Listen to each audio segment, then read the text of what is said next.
உங்க பாஸ் கூப்பிடுறாங்கல்ல போ. போலாம். பாய் ஸ்ருதி, see you. மேடம், இந்த நீத்து மேடம் ஏதோ உங்களை வெறுப்பேத்துறதுக்கு இதெல்லாம் பண்ற மாதிரி தெரியுது.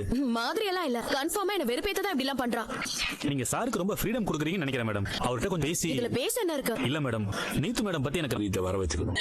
பாவல ரோகிணி, ஏதோ வெளியூர்ல போய் சம்பாதிக்க போய் இப்படி உயிரே போச்சு பாரு. ஆமா, நினைச்சாலே கஷ்டமா இருக்கு. என்ன சொல்றதுன்னே எனக்கு தெரியலங்கம்மா. மீனா கூட உறைஞ்சு போய் நிக்கிறா பாருங்க. நாங்களும் என்னைக்காவது உங்க பொண்ணு பாத்துலான்னு இருந்தோம். கடைசி வரைக்கும் பார்க்கவே முடியாம போயிடுச்சு பாத்தியா. இதான் விதிங்கிறது. எனக்கு என்ன சொல்றதுன்னு தெரியலங்க. மா, கிருஷ்ணக்கு இந்த விஷயம் தெரியுமாமா? அம்மா எங்க நான் என்கிட்ட கேட்டாப்பா. சாமி கிட்ட போயிட்டான்னு சொன்னேன். அவனுக்கும் விவரம் புரியுற வயசு தானே.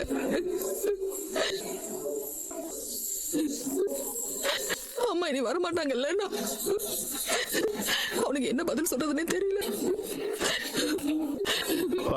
கடவுள் ஏன் அவ்வளவு கொடுமையான ஆளா இருக்கிறாரு? பேசுவோம், நீ சீக்கிரம் வா.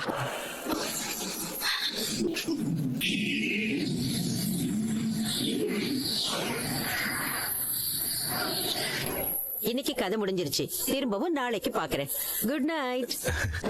சூப்பர் பாரு, நல்லா பேசுனீங்க. மேடம், யாருங்க? உங்களை பார்க்க தான் மேடம் வந்திருக்கேன். உள்ள வாங்க. என்ன விஷயம்? யார் நீங்க? உங்க